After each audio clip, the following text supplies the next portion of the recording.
আজি আমাৰ ওদালগুৰি আঞ্চলিক কমিটিৰ ২০তম দ্বিবাৰ্ষিক অধিৱেশন ইয়াত মোকো বিশিষ্ট অতিথি হিচাপে আমন্ত্ৰণ কৰিছিলে আৰু তেওঁলোকৰ লগত আমাৰ বিশেষভাৱে কৰ্মচাৰীসকলৰ যিবিলাক সমস্যাবিলাক আছে সেই সমস্যাবিলাক আমি মত বিনিময় কৰিলোঁ আৰু তেওঁলোকৰ যিবিলাক সমস্যা বৰ্তমানৰ যি চৰকাৰ আমি জনামতে প্ৰায় সমস্যাবিলাক সমাধান কৰিছে আৰু বাকী যিবিলাক সমস্যা আছে সেইটো সমস্যা সমাধান হোৱাৰ পথত সেই কথাটো আমি অৱগত হৈছোঁ আৰু বিশেষভাৱে তেওঁলোকে বিশেষকৈ যিটো পেঞ্চন নীতি সেইটোত এতিয়াও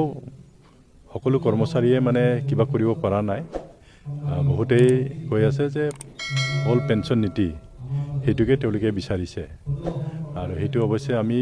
BPF দল হিচাপেও আমি আমাৰ PTC নিৰ্বাচনৰ আগত আমি সেই কথাটো আমিও প্ৰস্তাৱ লৈছিলোঁ যে আমি পুৰণা যিটো পেঞ্চন নীতি সেইটোৱে বাহাল ৰাখিব লাগে বুলি আমি আমাৰ যিটো দাবী সেইটো আমি উত্থাপন কৰিছিলোঁ আৰু হয়তো ভৱিষ্যতে সেইটো চিন্তা কৰিব বাকী প্ৰমোচনৰ ক্ষেত্ৰত বিশেষকৈ আমাৰ BTC অঞ্চলৰ যিসকল কৰ্মচাৰী আছে প্ৰমোচন পোৱাৰ পিছত যিটো গ্ৰেডুৱেশ্যন লিষ্ট ইয়াৰ পৰা বনায় সেই গ্ৰেডুৱেশ্যন লিষ্টটো মানে ষ্টেট গভৰ্ণমেণ্টত সেইটো একচেপ্ট নকৰে সেইটো একচেপ্ট নকৰাৰ কাৰণে আমাৰ BTC অঞ্চলত থকা যিসকল ছিনিয়ৰ কৰ্মচাৰী আছে তেওঁলোকে প্ৰমোচনটো নাপায়গৈ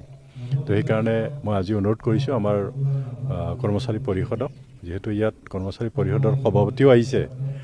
তেওঁলোকে যাতে সেইটো আলোচনা কৰি সেইটো যাতে কৰাই দিয়ে নহ'লে আমাৰ BTC অঞ্চলত যিসকল কৰ্মচাৰী আছে তেওঁলোকে কোনো প্ৰমোচনৰ সুবিধাটো তেওঁলোকে নাপাব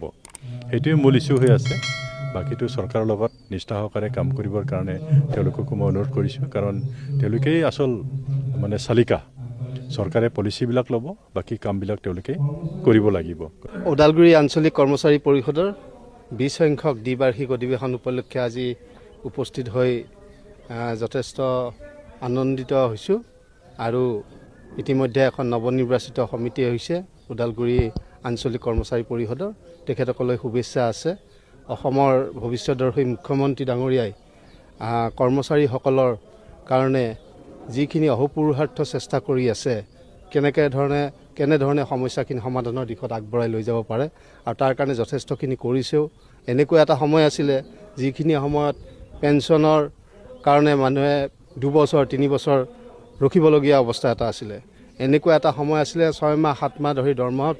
পোৱা নাছিলে কৰ্মচাৰীসকলে গতিকে কৰ্মচাৰীসকল হ'ল আমাৰ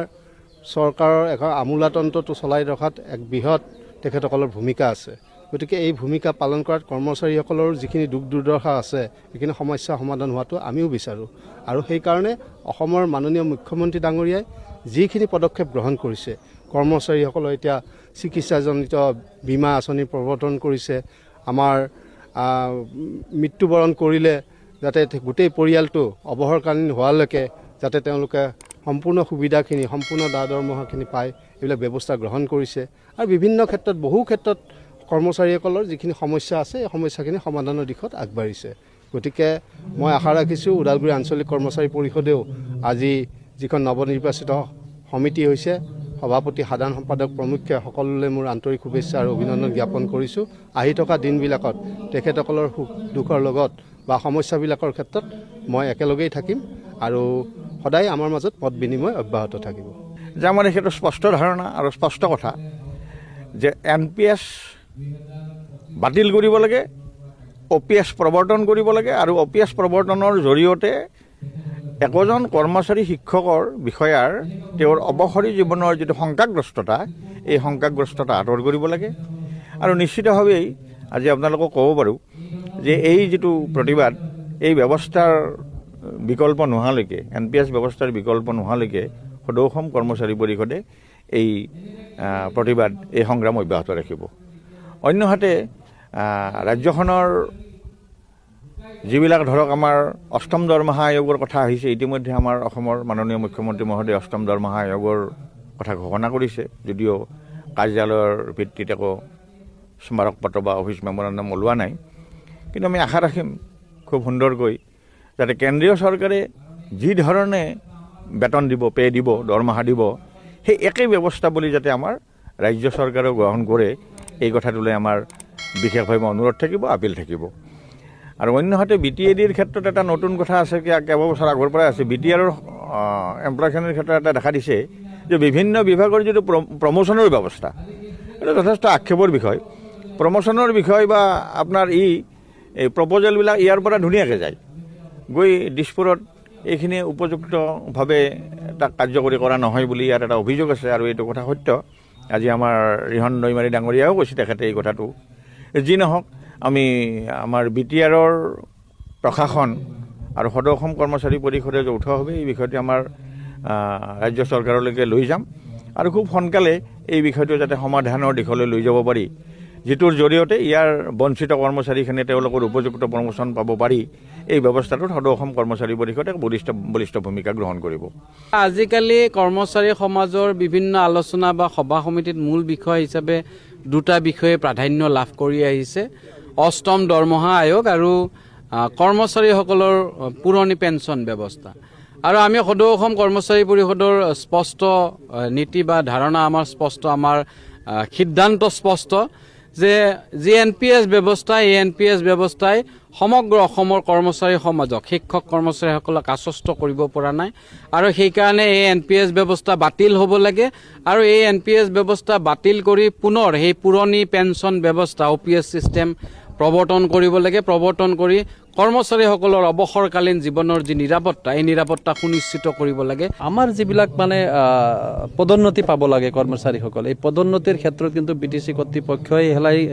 মানে হেমাহি কৰিছে নে অসম চৰকাৰে ক'ৰবাত বাধা দিছে আমি গম নাপাওঁ। আমাৰ বিভাগীয় ফালৰ পৰা যিবিলাক মানে প্ৰস্তাৱ পঠিওৱা হয়, সেইবিলাক মানে সময়ত মানে পদোন্নতি তেওঁলোকে দিয়া নাই। আৰু লগতে আমাৰ নতুনকৈ যিবিলাক কৰ্মচাৰীসকলক তেওঁলোকে নিযুক্তি দিয়ে, প্ৰতিটো বিভাগত এটা মানে প্ৰশিক্ষণৰ ব্যৱস্থা আছে, শিক্ষককে আদি কৰি প্ৰতিটো বিভাগত। কিন্তু আমাৰ BTC অঞ্চলত এতিয়াও মানে সেই প্ৰশিক্ষণৰ মানে যিবিলাক কেন্দ্ৰ আছিল আগতে, সেইবিলাক বন্ধ হৈ আছে। হয় ছাৰ বাইদেউসকল, আজি ওদালগুৰি জিলাত সদৌ অসম কৰ্মচাৰী পৰিষদৰ দ্বিবাৰ্ষিক অধিৱেশন অনুষ্ঠিত হৈ যায়। আৰু এই দ্বিবাৰ্ষিক অধিৱেশনত সদৌ অসম কৰ্মচাৰী পৰিষদৰ সভাপতি আৰু সম্পাদক প্ৰধান উপস্থিত থাকে। সভাপতি আৰু সম্পাদক প্ৰধানে অসম চৰকাৰক অতি শীঘ্ৰে OPS অৰ্থাৎ পুৰণি পেঞ্চন পুনঃ প্ৰৱৰ্তন কৰাৰ বাবে দাবী জনায়। লগতে অষ্টম দৰমহা আয়োগো জানুৱাৰী 2026 পৰা কাৰ্যকৰী কৰাৰ বাবে অসম চৰকাৰক আহ্বান জনায়। আনহাতে BPF অৰ্থাৎ BJP চৰকাৰৰ মিত্ৰ দল BPFৰ মুৰব্বীও উক্ত দ্বিবাৰ্ষিক অধিৱেশনত উপস্থিত থাকি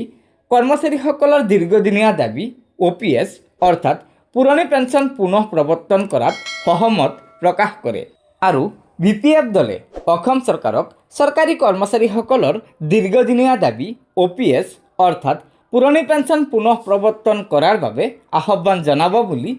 সভাখনত মতামত প্ৰকাশ কৰিছে।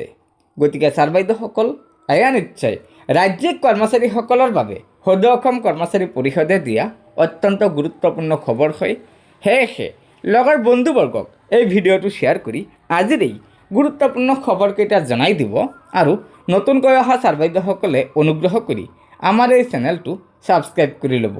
ধন্যবাদ। জয় আই অসম।